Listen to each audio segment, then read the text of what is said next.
Hey everybody, welcome back. It's Mark with ExoticCarplayplace, and today we're going to talk about E60 M5 and performance options.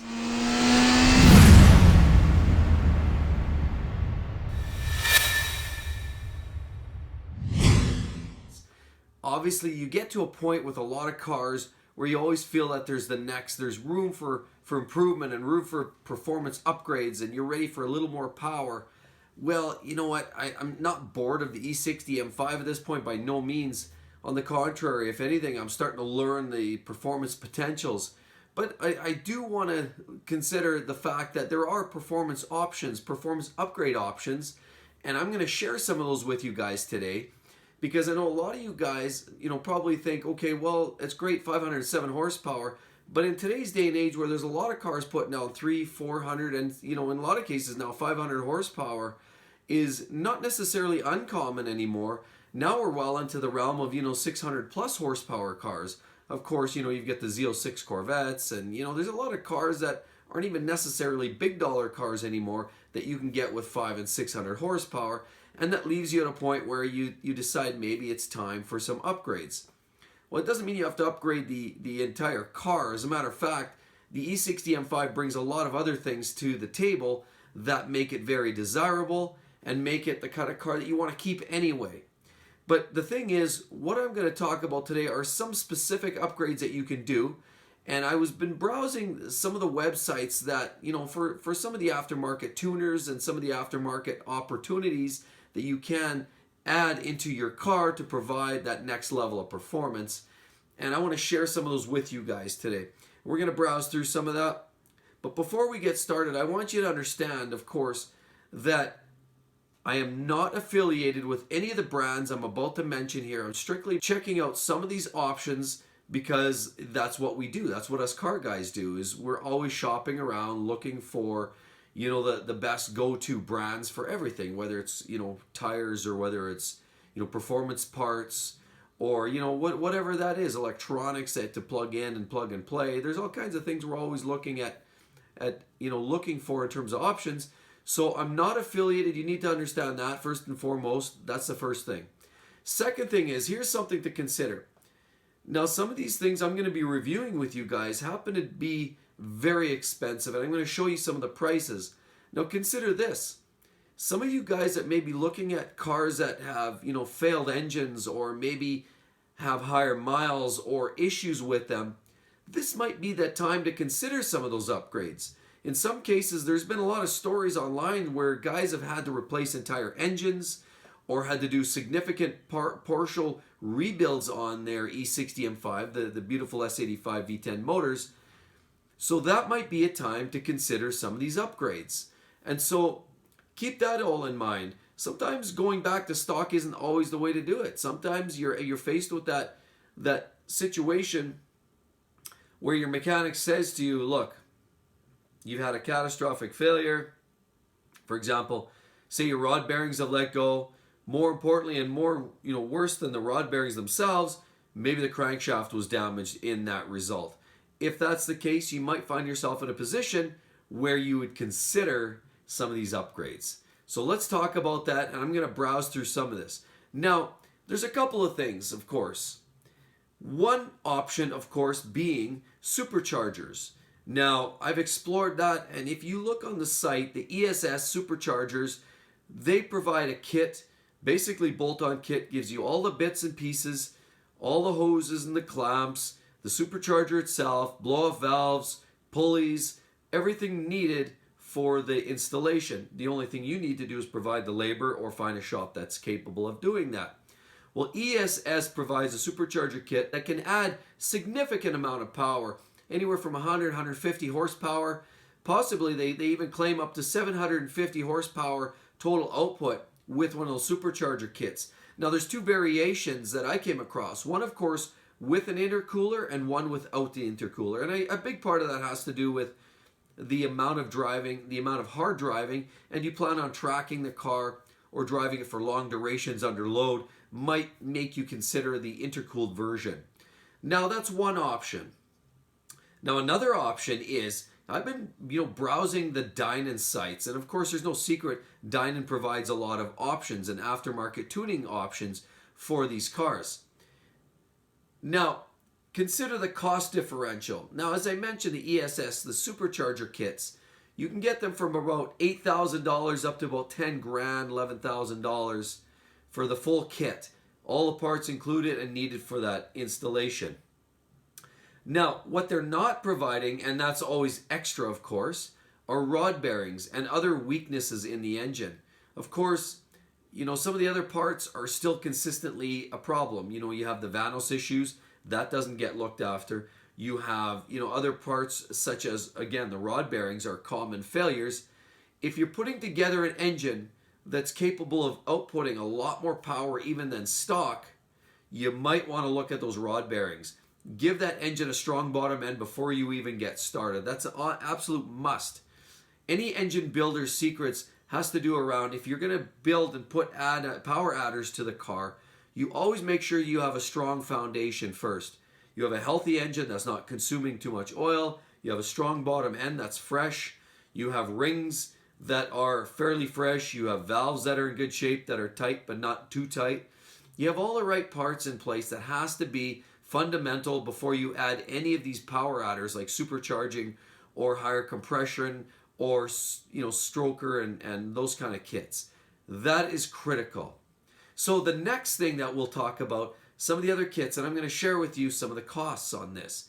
They're not insignificant, of course. And now we look at the Dinan kits, of course, now, and let's browse their site.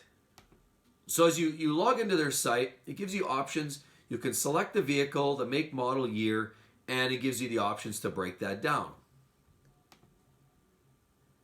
Once you do that, then you'll notice there's different packages. You have the signature packages, call for pricing. You get basically a bunch of things like the decals. You get the engine software tuning. You get the high flow air mass intake assemblies for any one of these cars like the E60 and such. You get the free flow exhaust, and you have a couple options there with the black tips and of course the more of the chrome or stainless type tips. Of course, with that as well, there are other options. Of course, you've got the strut brace, tower brace, things like that as an option.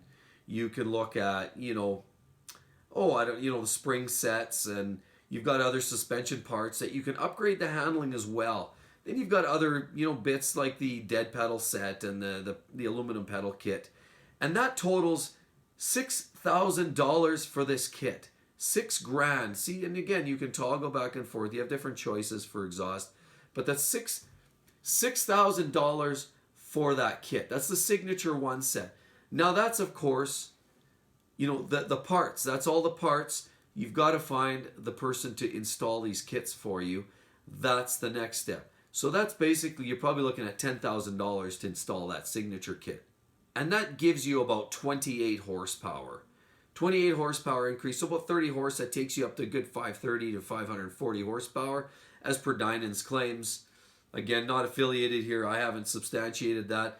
But there's a lot of packages there, a lot of parts there that would definitely potentially help the situation. There's no question. It's not going to take power away. It's not going to rob power. Then, of course, there's the Signature 2 package. That Signature 2 package is going to add another 45 or so horsepower. Now you're up to 550 horsepower or so. Now you're talking, you're getting up there. But again, this isn't really the stroker kit. This is more of a standard, the tune with some of the intake. You're improving the intake flow and, of course, the exhaust flow. So what comes in must go out. You're allowing that air to flow better, and the tuning is allowing the timing and the fuel to match that up properly. And of course, you've got some of the other extras as well in there. So just more aggressive tuning is really what that is. And a lot of these other parts are the same as you would find in the other signature kit. This one here is closer to $7,000, of course, for the Signature 2. Then you look at some of these other options, one-offs. You have the tuning kits for $500. You have different options here. The exhaust system, not insignificant, $2,700 US. And of course, high flow intakes. You've got the 2100 and all these other things. The throttle bodies get bored out for $2,000. That's going to give you, again, more air, more fuel. That's going to help horsepower. That never hurts, right? So that's one option. You've got the crankshaft underdrive pulley kits and the belts to match that up. And of course, you've got Dinan spring sets and suspension parts and strut braces and all kinds of other parts, monoball kits and control arm pieces, camber caster set. If you want to, take the car to the track and you want better handling, more specifically suited for the racetrack, that's some kits that are available that can help the car actually handle as well to match the overall power performance levels that you'll find in this new upgrades. And then of course tires and rims, not a cheap upgrade, of course. 20-inch wheel would suit that car perfectly. I find the 19s are nice. 20-inch I think is what this car really needs due to its overall size and girth. Of course, it could use a larger rim. So basically, you're looking at, like I said, more or less bolt-on parts, a little bit of flashing of the ECU, exhaust, some other odds and sods for some cosmetic upgrades and whatnot. And you're looking at $6,000 to $8,000 plus labor to install a lot of this hardware. That is only going to give you a moderate amount of power. That'll get you, in the best case scenario, 5.5, somewhere thereabouts. You're just basically adding some more flow. Now, where the big power comes in, and this is where it gets a little bit more controversial. Some people like adding the superchargers because superchargers, forced induction, adds lots of power. Turbos, superchargers add immense amount of power. We've already seen potential capabilities of up to 750 horsepower produced by the ESS kits. But not only that, if you look at the stroker kit, and that's my favorite, that's the package I would likely do. And I've been investigating that a little bit.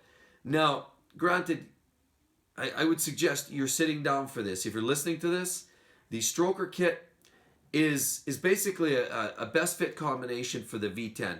It allows you to maintain the overall drivability of the car. It allows you to maintain that overall sensation, that electrifying, throttle response that you get currently from a stock S85 engine in the E60. It allows you to retain all that functionality and that driving dynamic that you would expect from the car as stock, whereas supercharging, sometimes you get a little bit of a buffer in there now. You just sort of lose a little bit of that, although, of course, that's my overall experience. I'm not suggesting it doesn't perform well. It's certainly an easy add-on and bolt up and a lot more cost economical, but the stroker kit adds a whole different driving dynamic. It is electrifying, and it provides a power output very similar to the car that I showed you guys. There was that one-off specialty car that BMW produced that was very unique for the 25th anniversary. I showed you that on a couple videos back. Well, the Dinan stroker kit simulates that very, very closely. And so with that stroker kit, that includes a whole whack of different things. And let's talk about some of those functions, because that's going to really going to maintain the car's overall dynamic, but just add a whole nother layer of performance. Now we talk about the stroker kit. The stroker kit for the S85 engine is just phenomenal. Now know that it comes at a significant price, of course. It's not cheap.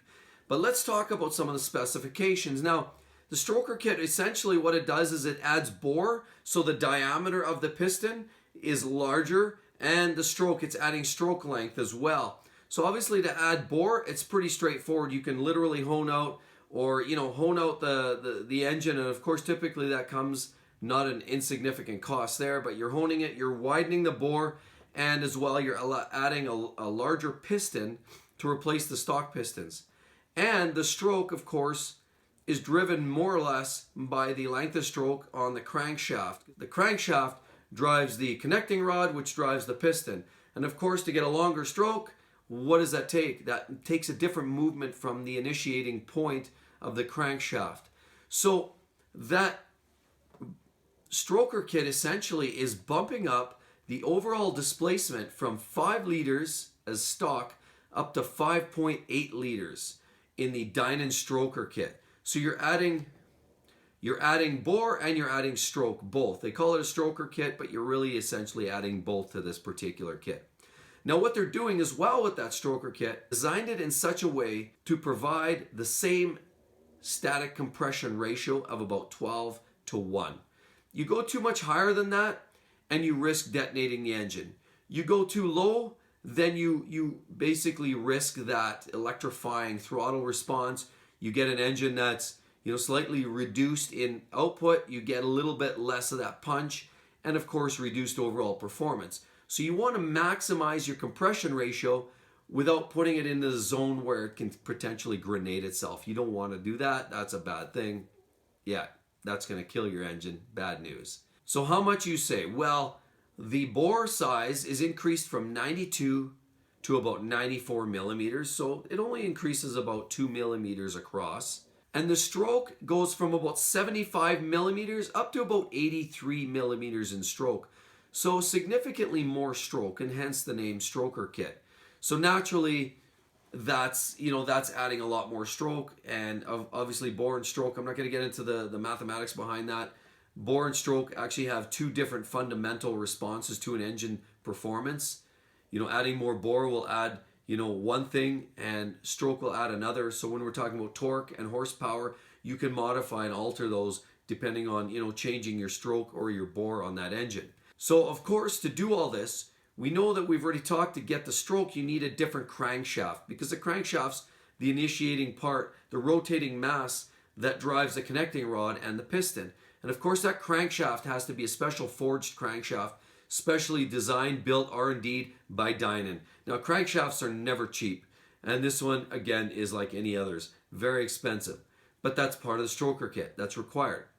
They also use lightweight forged pistons, because you reduce reciprocating and rotating mass in the engine. That's going to allow it to rev faster. So you've got light and weight on the pistons and better connecting rods as well. So you've got lightweight pistons, connecting rods, and a forged crankshaft to support the increased horsepower output of this engine. Now with that, of course, there's additional intake and exhaust equipment that's added in there. Again, this comes back to bringing more flow in. You've got to bring more air in, more fuel in. As a result, then you have to evacuate it, so you need more exhaust flow as well. So with that, you've also got to remap the ECU and basically do some more computer programming to allow for that entire change, for more fuel, more air, and the whole timing to support all of this. So basically, that's all part and parcel to the stroker kit as well. Now this, as a result of doing all this work, results in an output change from the standard 507 brake horsepower up to approximately 610 to 620 horsepower. You've upped almost 100 horsepower by adding the stroker kit. With that as well, performance numbers, now all of a sudden you go from 0 to 60 in about that mid 4 seconds. You've chiseled that down to about 3.7 seconds, 0 to 60 mile per hour time. Quarter mile as well, about 11.8 seconds as rumor has it. So you've really substantially improved the performance, the 0 to 60, the quarter mile times. You've really knocked those times down pretty dramatically, as well as the overall throttle response, and all of that remains the same. So you haven't given up anything on the overall drivability and the capability on just day-to-day driving, but you've added mounds to the performance and the overall output of that car. Now you have to ask the million-dollar question. How much is a stroker kit for the E60 M5, or I guess you could say the E63 M6, or any other car that would potentially use that S85 engine? Well, the S85 upgrade kit to a stroker, the full Dinan stroker kit, is going to cost you about $30,000 to $35,000 US. If you want to add titanium or even an upgraded exhaust and wheels, well, that's a whole nother ball of wax. But even just to do the exhaust system, and you might as well count, there's always some other things. Don't forget the labor, you got to add the labor in there. You might as well count that as about a $55,000 US tab to get that kit with the exhaust system, the stroker kit, all the hardware, and to have this entire kit installed into your car. That is a very, very significant amount of money, $55,000 US. That's probably close to half the price of the car when it was new. So you know, that's a really, really tough decision. If you want the increased performance of the M5, that's what it's going to cost you. Now, a lot of you guys I know are going to say, well, that's ludicrous. Why don't I buy an F10? Maybe an F90. Well, an F90, of course, is still too new, and an F90 is still going to cost you $150,000, $140,000 Canadian, probably in around that 100 grand US is roughly what that car is going to cost you. And you've already got an M5, an E60. Say the car's tired, it's got some higher miles on it. You're doing rod bearings. Maybe the bearings are in bad shape. Maybe the crank's not in great shape. Maybe that's the time to do it. You've got a $20,000 M5. You tack on a $50,000 bill. Now you're sitting at a car, sitting on it for about 70 grand. Yeah, you're starting to infringe on that territory of possibly buying a new M5. There's no doubt, there's nothing wrong with, you know, the F10 is a great car. The F90 is even better. But if you want that normally aspirated, electrifying, basically your heel attached to the throttle cable right to the engine, if you want that sensation, if you want the sound of the V10, there's no way to replace that. The digitized electronic sound effects that you're getting out of the F10 and the F90 are not going to cut the mustard. Yeah, it sounds great in the cabin, but how does it sound from the outside of the car? It's not even anywhere close. If you want that E60 sound, performance to match, that's your best option. Is truly the stroker kit. It's going to give you the performance, which of course coincidentally is going to match the F90. So now you're into F90 territory for performance, and you've got the sound to boot.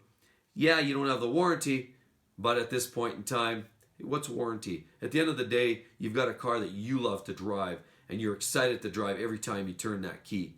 So everybody, I really hope you enjoyed the video. It's some more food for thought. I know it's not a cheap option.